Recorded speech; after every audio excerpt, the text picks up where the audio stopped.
J'espère que vous allez bien. Je vous souhaite la bienvenue dans un nouvel épisode de podcast. Aujourd'hui, je ne suis pas toute seule puisque j'ai l'honneur d'avoir deux invités d'excellence, Lisa et Alice. Merci beaucoup d'avoir accepté mon invitation. Alors, pour remettre un peu les pieds dans le contexte, je vous ai rencontré grâce à une abonnée de la But First Academy puisque c'est Bérénice qui m'a parlé de vous, de votre projet. Donc, je suis très contente. Est-ce que vous allez bien pour commencer? Super bien. Ouais, super bien. Trop bien. Est-ce qu'on peut commencer par se présenter? Est-ce que vous pouvez me dire qui vous êtes, ce que vous faites dans la vie pour qu'après on puisse parler du coup de votre projet à deux. Mais avant, j'ai envie de m'intéresser à chacune d'entre vous, qui êtes du coup des entrepreneurs également, chacune de votre côté. Donc, est-ce que vous pouvez nous parler un peu de de votre quotidien et de ce que vous faites? Oui, je vais commencer parce que c'est plus court, moi. C'est bien, on va se mettre des petites Moi, pots de banane pendant le podcast, c'est bien. moi, c'est Lisa. J'ai créé mon entreprise il y a 10 ans. Ça s'appelle l'agence Cantarane et je fais de la production audiovisuelle, c'est-à-dire que je produis et je réalise des films de commande, donc on appelle des films institutionnels ou de communication, mais je fais aussi des films documentaires, plus de création avec une prise de risque un peu plus grande. Et dans tout ça, je mets comme point commun l'émotion que je vais procurer par mes films aux spectateurs. Voilà. C'est beau. On aurait peut-être dû commencer du coup. C'est de très beau, tu as mis la barre hyper haute. Alors, moi, j'ai une entreprise qui s'appelle Moi Commercial Jamais. Je travaille avec tous les gens, tous les chefs d'entreprise qui n'aiment pas vendre. Et je leur apprends à surtout ne pas vendre, mais à être. Et surtout pas à convaincre, mais à juste montrer en fait quels humains ils sont, avec leurs petits trucs en plus, et de mettre leur personnalité en avant bah, dans leur pitch, mais aussi dans leurs réseaux sociaux, dans leur site web, sur leur carte, en gros, que leur personnalité soit leur meilleur argument de vente et que tout le reste, de toutes les façons, on le sait, c'est très accessoire. Mais comme on n'est pas les meilleurs conseillers pour soi, et ben, on bosse ensemble. Voilà. Et si possible en se poilant, parce que sinon, c'est un peu chiant. Voilà. Ça, c'est le principe. Et puis, j'ai une deuxième entreprise qui s'appelle Pour la beauté du geste, où je suis officiante de cérémonie, où j'aime bien jongler avec les émotions de mes clients, où je vais écrire et célébrer des cérémonies de mariage, de funérailles, d'anniversaire d'entreprise. En gros, quand il faut mettre des mots sur des émotions, parce que c'est quand même que ça qui reste à la fin de sa vie, hein, voilà, c'est indélébile. Et ben voilà, donc vous avez compris, mon kiff, c'est les émotions, et je les mets un peu partout. Trop bien. Voilà. Franchement, vous avez des parcours qui sont déjà assez chargés.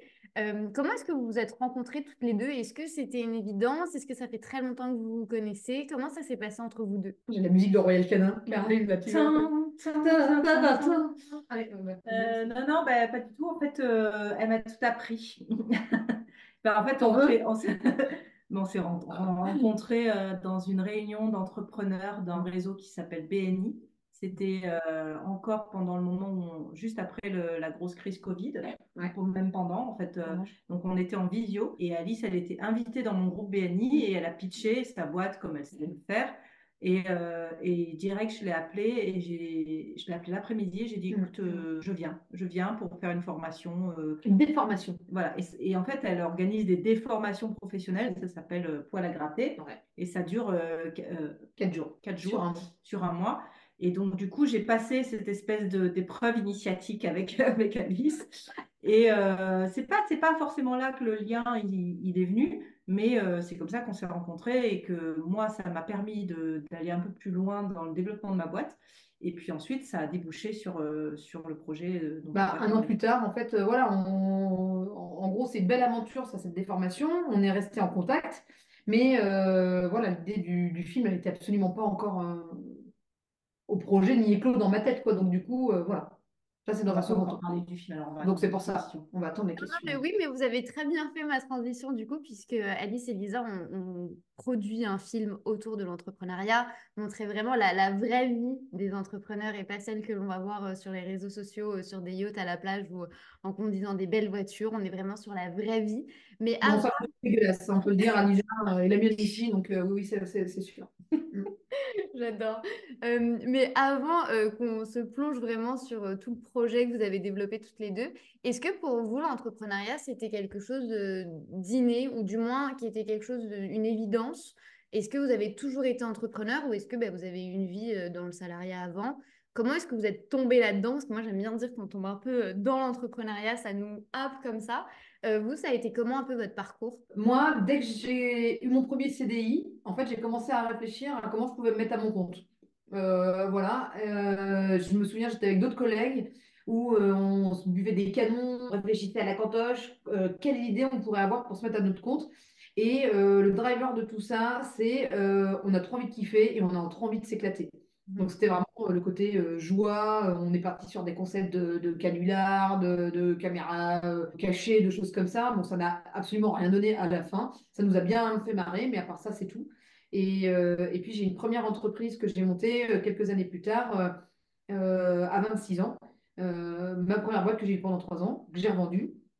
Et oui, il y a 7 ans, 6-7 ans, je suis revenue à l'entrepreneuriat parce que c'est un truc, enfin voilà, moi que j'avais dans les tripes depuis tout le temps et qui m'a rattrapée à chaque fois. Et moi, pas du tout. Donc moi, j'avais pas du tout pensé un jour être entrepreneur. Enfin, je croyais que je n'y avais jamais pensé. Alors avec le recul, je me suis rendu compte que finalement, j'y avais peut-être pensé, mais voilà.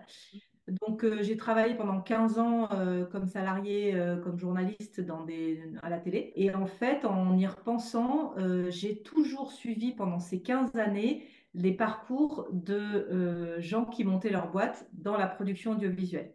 Et donc, je me rappelle, le premier, j'avais 23 ans, j'étais dans mon premier job juste à la sortie de l'école de journalisme.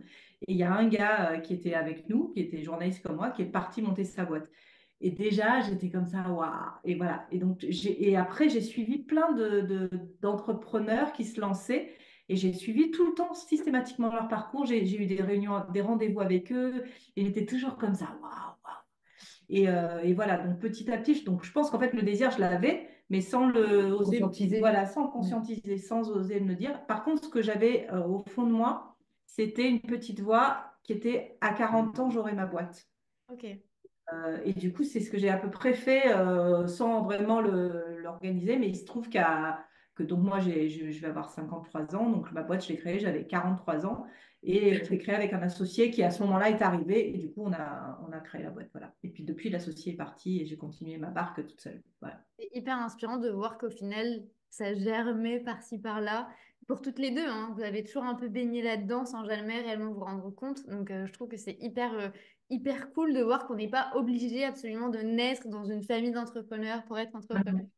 On Enfin, n'avait pas on Pas n'a du pas tout. de famille d'entrepreneurs, non, non. ouais, Tout à ça fait. c'est trop bien. Et là, du coup, à fusionner l'idée de faire un film toutes les deux justement sur cette réalité-là, comment est-ce que vous est venue cette idée de vous dire, en fait, il faut qu'on mette en avant aussi ce que vivent les entrepreneurs, ce que c'est, ce qui se passe réellement. Et ça me fait sourire parce que Bérénice, quand elle m'a parlé de votre projet, elle m'a dit, vous avez un peu la même approche de l'entrepreneuriat, de vouloir montrer vraiment ce qui se passe dans les coulisses de voici la vraie vie. Je pense que vous devez parler les unes avec les autres.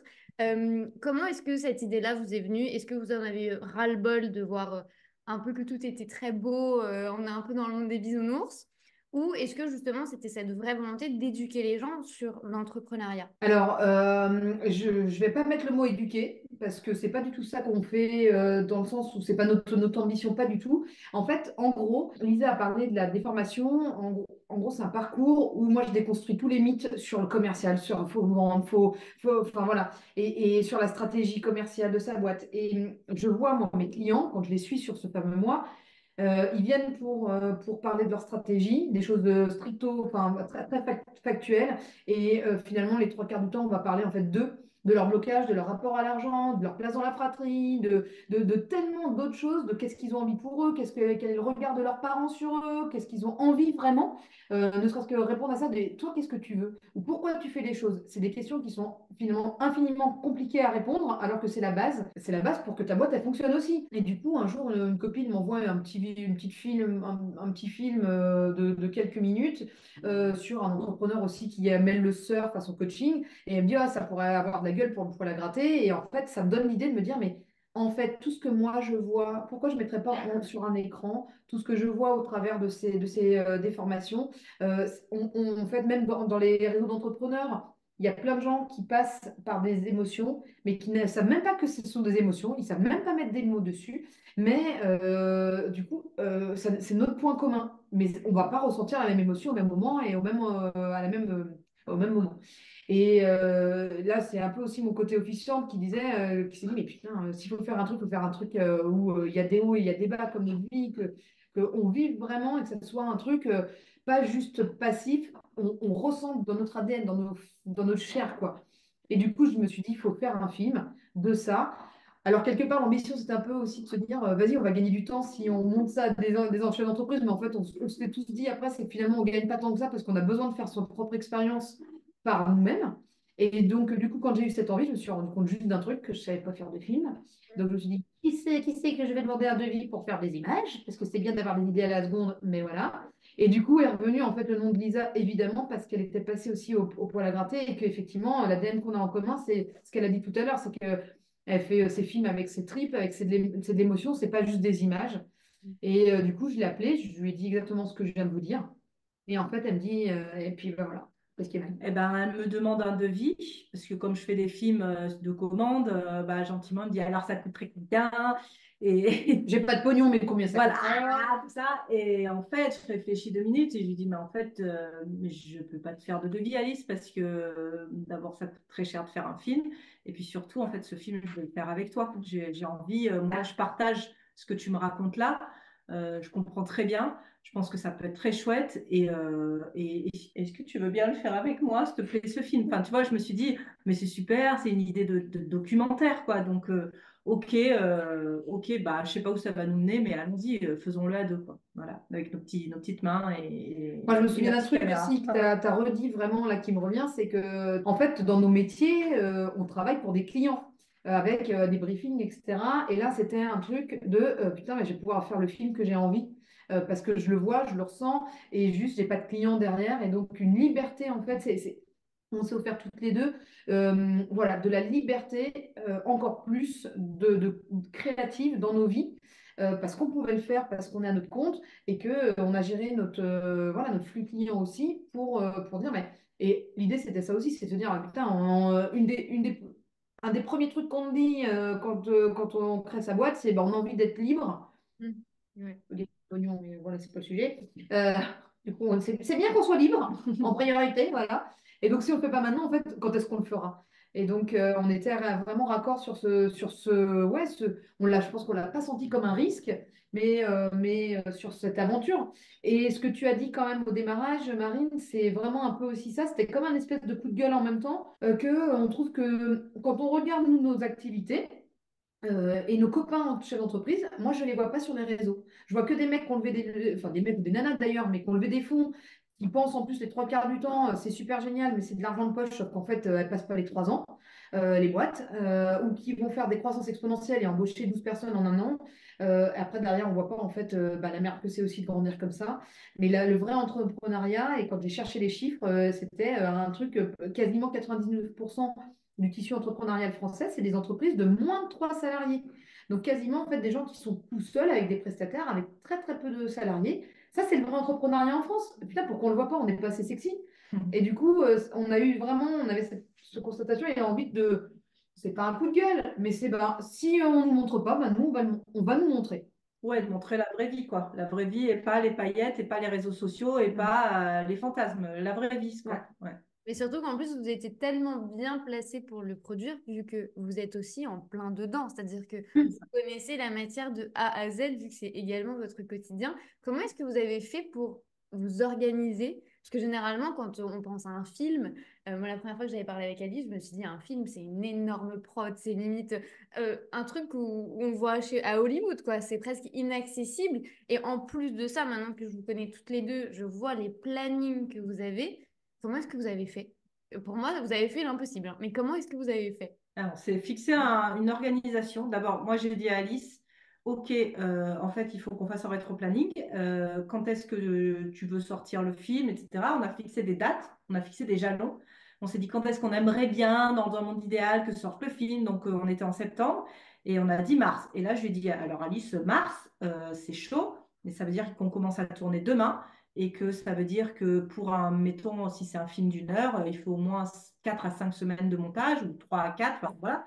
Donc, tic, tic, tic, on a remonté le temps, on a dit OK. Et donc, Alice, ce qui était super, c'est qu'elle m'a dit OK, donc il faut ce temps-là, d'accord, on le met dans le planning, on le met dans le planning, on est remonté, puis ça rentrait. Et donc, on s'est fixé que avant le mois de décembre, il fallait avoir fini le tournage, il ne fallait plus tourner avant le mois de décembre. Et tu vois, et après, on s'est fixé un rendez-vous tous les vendredis, un call, une vidéo, ça devait être 1 heure, ça devait faire 2, je pense, Ouais, pas ouais. 2 heures.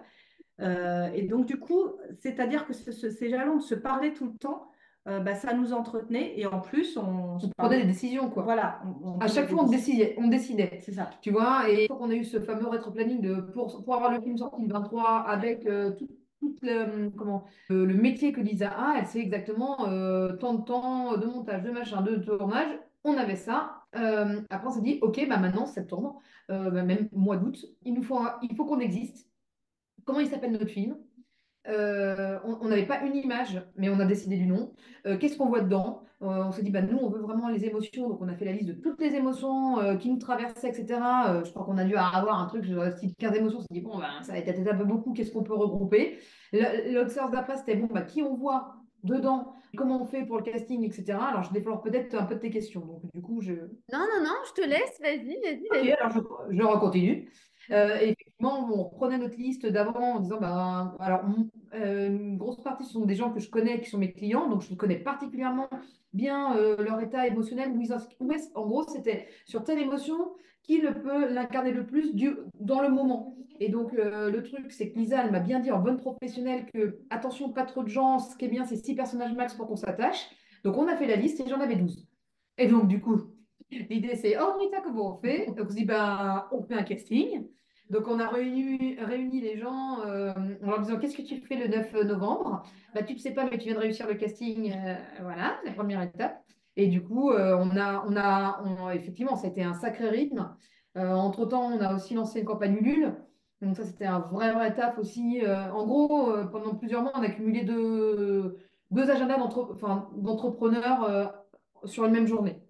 Et puis, ce qu'on a fait tout de suite, et ce que je trouve intéressant parce que c'est pas une façon classique de faire, c'est-à-dire qu'on est parti tourner sans avoir forcément peut-être écrit le film ou vu le film. On savait ce qu'on voulait qu'il y ait dedans, mais on n'avait pas tout bien défini. On a commencé à tourner. Le film s'est écrit en le tournant quelque part.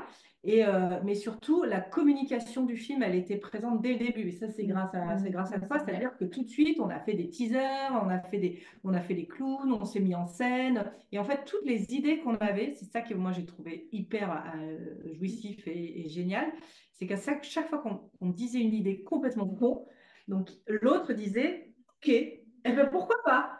Donc moi j'ai dit, bah, on pourrait chanter dans le film. Bon, mais Ah, des d'accord. chants géorgiens, ben on en a mis. Voilà, toi, je sais plus ce que tu m'as dit, mais enfin voilà, à chaque fois, et on mettait en scène aussi notre travail de brainstorm. Donc, on a fait des petits films, et du coup, on a créé aussi une communauté de gens qui suivaient l'aventure, et ça nous encourageait quand même, Ouais. parce que après, on a fait une campagne Ulule, mais on avait cette communauté, et du coup, ça nous encourageait beaucoup.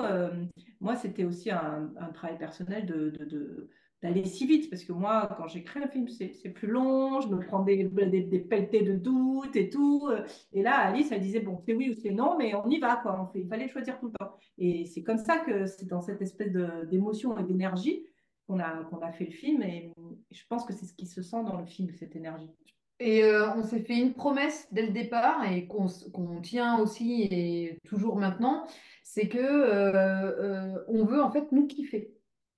Moi, le plaisir, il est ultra présent dans ma vie d'entrepreneur. C'est pour ça que je le fais. Donc, si c'est pour me faire chier ou avoir une contrainte que je n'ai pas choisie, ça sert à rien.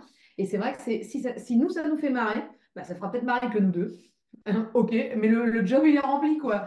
Bon, alors visiblement, il y en a d'autres qui ont de l'humour de merde, donc on se sent un peu moins seul. Mais du coup, c'est un peu clivant. Mais c'est vrai qu'en fait, on s'est toujours dit, si nous, ça nous plaît, et qu'on a kiffé à le faire de manière vraiment ingénue et c'est gratuit, voilà. Et puis, il y avait un autre, il y avait kiffer, se marrer, et il y avait poil sur les bras. Donc, Ah oui. c'est-à-dire que l'autre truc, c'est quand on faisait des entretiens ou quand on était au montage, on disait, est-ce que ça, ce que j'entends là, ça me fait vibrer? Ouais. Oui. Toi aussi, oui, ok, c'est bon. Tu vois qu'en plus, comme on était deux, ça non, ça fait pas, non, non. Ou Ça même s'il y en résonne avait pas. eu qu'une des deux où ça marchait, on trouvait que ça marchait pas, on enlevait.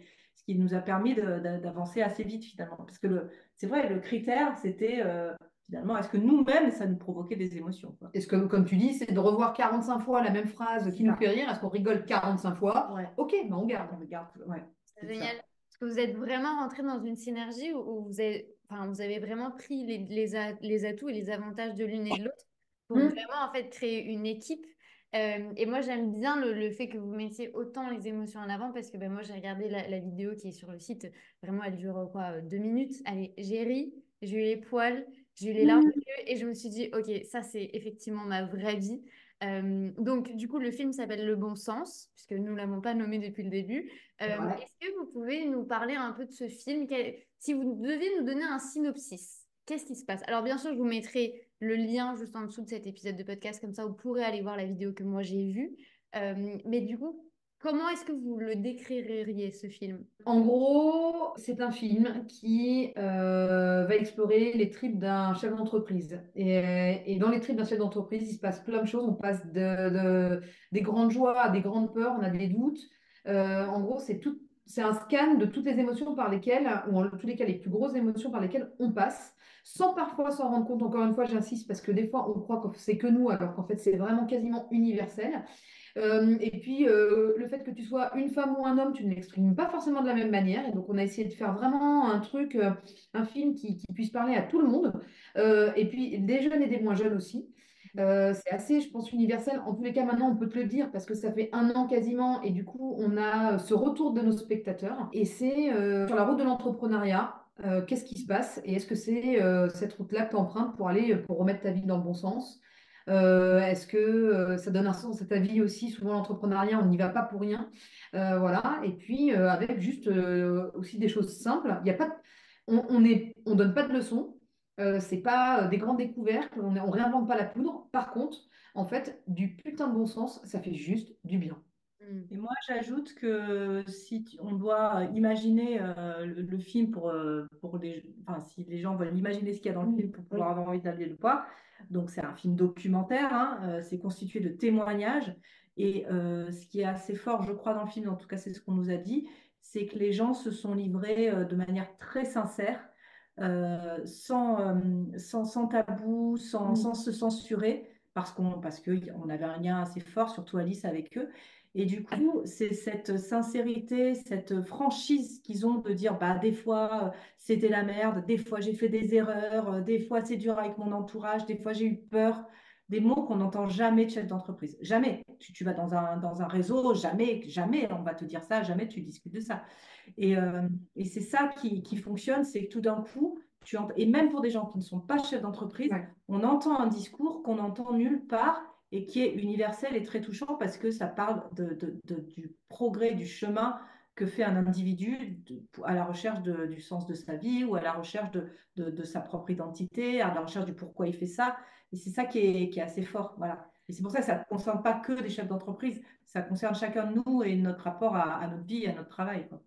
Et je vais faire une précision, ce que tu as dit, c'est un film documentaire. Moi, perso, je déteste les films documentaires. Je trouve ça chiant comme la mort et ça me rappelle trop les punitions, genre, va te documenter le dimanche, mes parents qui me forçaient à regarder des trucs sur les dauphins. Donc, petit traumatisme, voilà, je suis en train de le régler avec si. C'est encore un peu trop sensible, mais bon, voilà.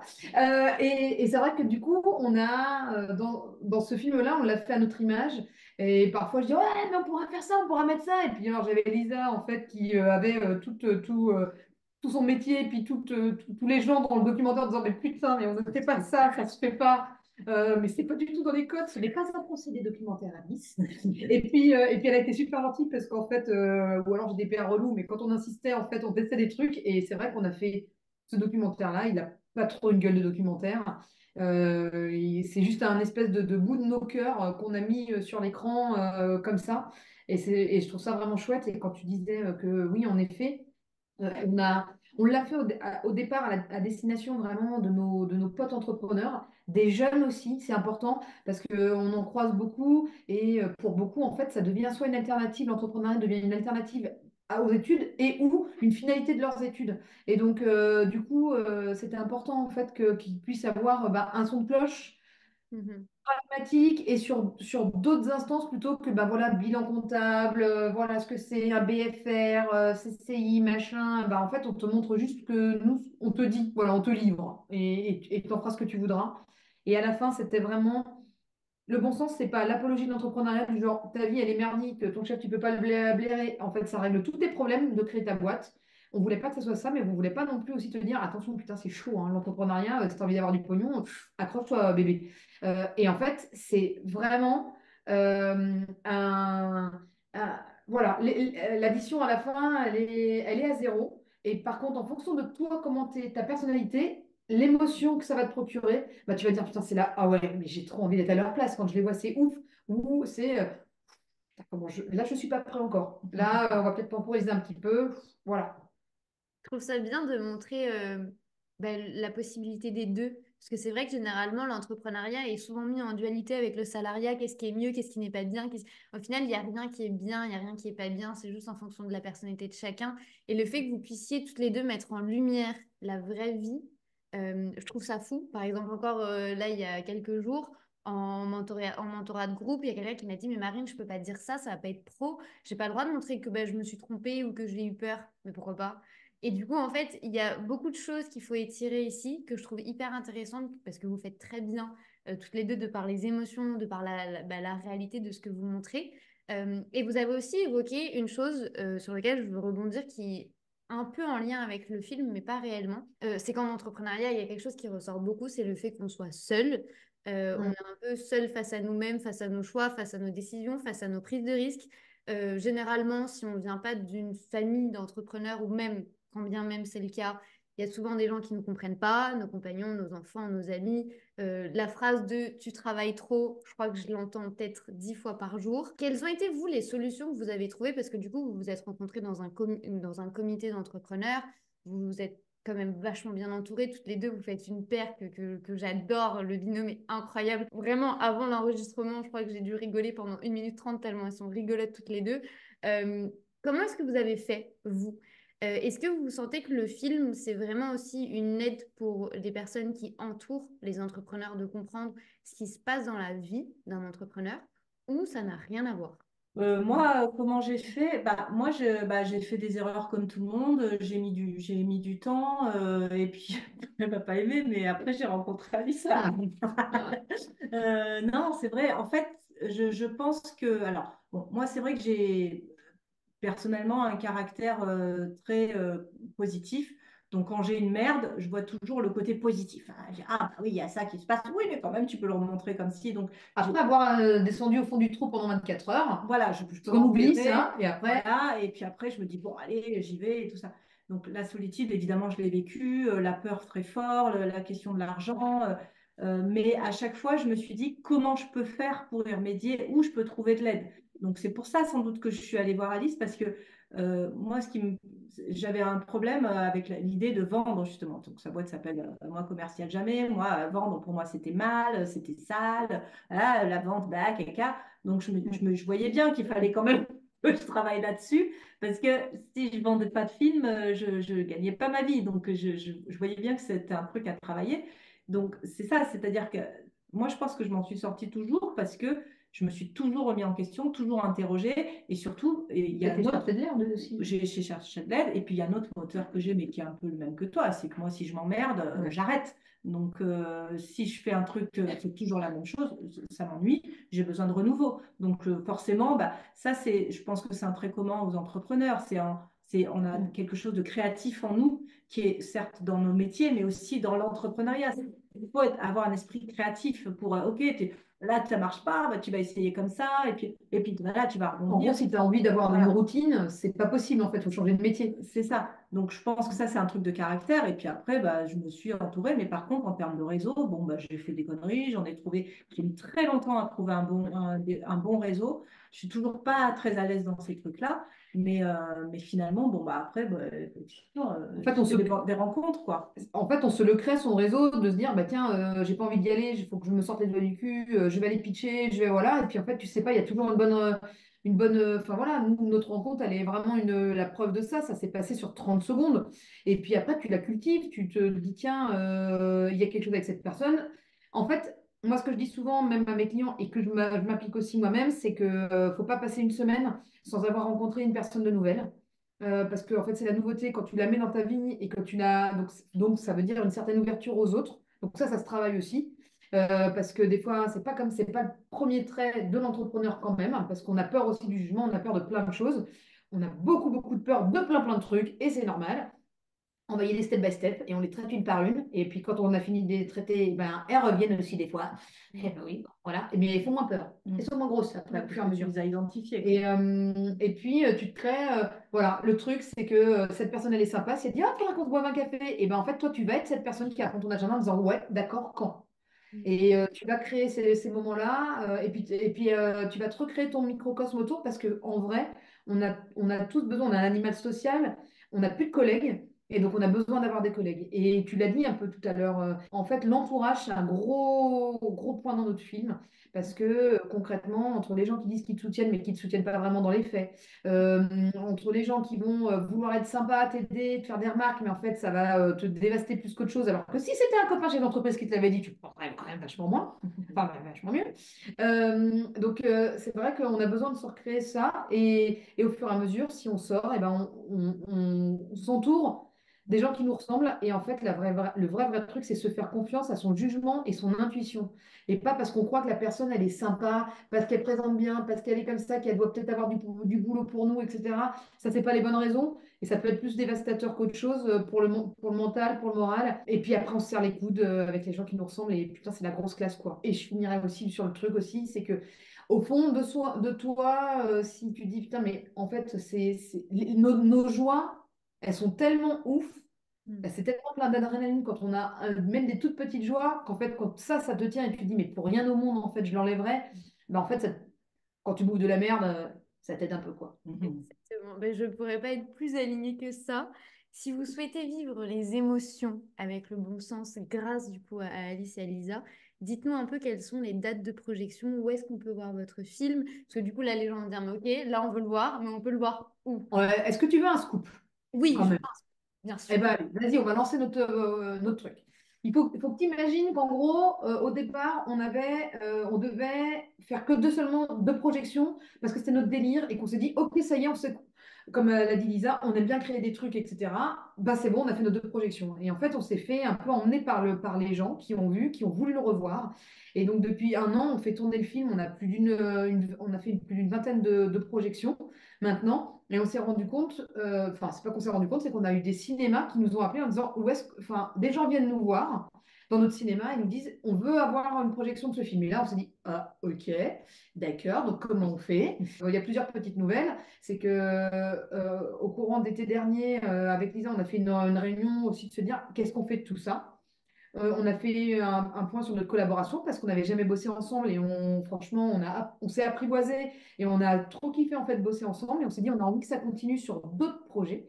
Donc voilà, bon, elle est forcée, mais tu dis oui, comme ça c'est mieux. Voilà, celui-là, libérez-moi. Il y aura un sous-titre du genre pour libérer Lisa, tapez un, envoyer des fonds de libération, tout ça. Et donc moi j'ai beaucoup aimé en fait travailler avec Lisa. C'est ma nouvelle meilleure amie, donc elle est forcée. Et du coup, je l'ai forcé à signer les statuts d'une nouvelle entreprise. Donc, nos boîtes ont créé une boîte de prod et distribution qui s'appelle Sur un malentendu. Ça continue. Et du coup, on s'est dit, ben, il est peut-être temps qu'on lâche un peu notre bébé parce que ce film-là, on l'accompagne. Et donc, je te donnerai les dates là-dessus. Mais on s'est dit, maintenant, il y a des gens, on ne peut pas être partout parce qu'il faut de temps en temps qu'on fasse du vrai argent avec nos entreprises. Et on a programmé une sortie nationale le 3 avril. Mercredi 3 avril. Donc là, on est en train d'organiser ça. Et donc en France, il y aura la projection dans plusieurs cinémas avec des soirées animées par des chefs d'entreprise. Donc bah, tu sais quoi, je fais un appel aussi là-dessus. Si des gens, ça a vibré, etc. Et qu'en fait, ils se disent le 3 avril, bah, j'aimerais bien être là, projeté dans ma vie, dans le cinéma, et puis animer derrière les échanges parce que je kiffe l'entrepreneuriat et que c'est une super belle façon d'en parler. Eh ben, on est carrément preneur, on est en train d'organiser ça. Et on continue après nos projections en fait privées entre guillemets qui sont commandées par des réseaux d'entrepreneurs, par des chefs d'entreprise tout simples qui ont envie juste de faire bouger Leur écosystème. leur écosystème. Et du coup, la prochaine projection, elle est le vendredi 29, le jeudi 29 février à Fontainebleau en matinée. C'est le réseau Initiative. Voilà. On a le vendredi 1er mars, c'est le réseau Elle à Meudon. Donc, ça sera à Meudon, au Centre des Arts Culturels de Meudon, à 20h30. Donc, c'est une projection très ouverte et on s'est dit que c'était sympa avec les filles de faire ça le soir. Donc, en fait, si vous avez envie de venir avec les conjoints, la famille, parce que ce film-là, il y a plein de gens qui reviennent le voir accompagnés parce qu'il y a plein de choses il y a plein de messages dans un sens comme dans l'autre. Après, on en a le mardi 5 à Chessy dans son 17 au cinéma Studio 31 à 19h. Je crois que ça, c'est France Active. Il me semble. Voilà, on va peut-être dire des bêtises. Il ne faut pas nous en vouloir. Il faudra aller voir sur notre site web, le bon sens, lefilm.com/projection, il y a tout. Et puis, on a un BNI, le BNI de Fontainebleau, qui nous a pris à côté, enfin à Avon, qui nous prend aussi une projection privée le mercredi soir. Donc, le mercredi 6. On a d'autres projections qui sont à Metz, on va avoir dans le sud, on va avoir au mois de novembre. En fait, en province, on fait des petites tournées. Donc, sur 2 ou 3 jours, on fait pas mal de projections pour ne pas se déplacer juste sur une seule projection. Donc voilà, il y a vraiment sur la France, c'est en train d'avoir une cartographie. Et puis avec les sorties nationales, bah en fait, on espère être programmé dans pas mal d'endroits. Et du coup, allez voir votre cinéma et demandez-leur le bon sens, comme ça ils programment une séance. Et je vais me permettre juste, si j'ai encore un tout petit poil de temps, c'est pour dire que, effectivement, en fait, le film, il est juste ouf dans le sens où c'est la soirée du film. C'est que notre documentaire, on le passe. Donc, voilà, quand on l'accompagne, il y a un petit show, un petit machin, enfin voilà. Et surtout, on prend le temps, entre 3/4 d'heure et 1 heure, avec les gens en fait dans la salle pour échanger. Et en gros, c'est juste ça qui est magique. On a ouvert une boîte de Pandore. C'est que les gens, et même dans les soirées réseau qui se passent après, c'est que les gens vont venir en disant, bah moi en fait j'ai eu une boîte, je l'ai fermée et voilà. Moi mon mari en fait il s'est passé ci. Ouais en fait c'est super dur. Oui moi aussi. Putain quand vous avez dit que vous aviez envie de fermer 20 fois par an votre boîte, moi aussi. Et du coup les gens se connectent sur ces moments-là en fait qui sont des moments qu'on n'ose pas dire en dehors. Et du coup c'est tellement plus beau, tellement plus fort et en fait ça connecte de folie. Ouais, de ouf, parce que du coup, vous ouvrez un peu la discussion sur des thématiques tabous, entre guillemets, que les gens n'osent pas trop, parce qu'on se dit tout le temps, je suis tout seul, personne ne va me comprendre, je sais pas comment faire, et de toute C'est façon, pas même pro. Ça fait si pas pro. Et si je dis que c'est dur, en fait, les gens, comment ils vont croire? Et du coup, alors que j'ai besoin de clients, alors qu'en fait, ça n'a rien à voir. complètement, je trouve ça fou. De toute façon, je vais vous mettre tous les liens juste en dessous de cet épisode de podcast si vous voulez aller voir le film. Allez-y, vraiment, vous allez en sortir avec les larmes, avec les poils, avec des fous rires. Donc vraiment, n'hésitez pas, je pense que vous allez vraiment beaucoup vous reconnaître. Un tout grand merci à vous deux. Vraiment, c'était un vrai plaisir, un honneur de vous avoir dans la But First Academy. Je remercie encore une fois Bérénice pour cette rencontre qui est pépite. Vraiment, je l'avais déjà dit à Alice, je suis hyper contente. Bah, merci à toi, hein. Merci Non, mais de beaucoup. voir un projet comme ça, voir le jour, pour moi, c'est d'utilité publique réellement. Donc, un grand merci à toutes les deux et j'espère vous dire à très bientôt. Merci beaucoup, Marine. Merci. Merci.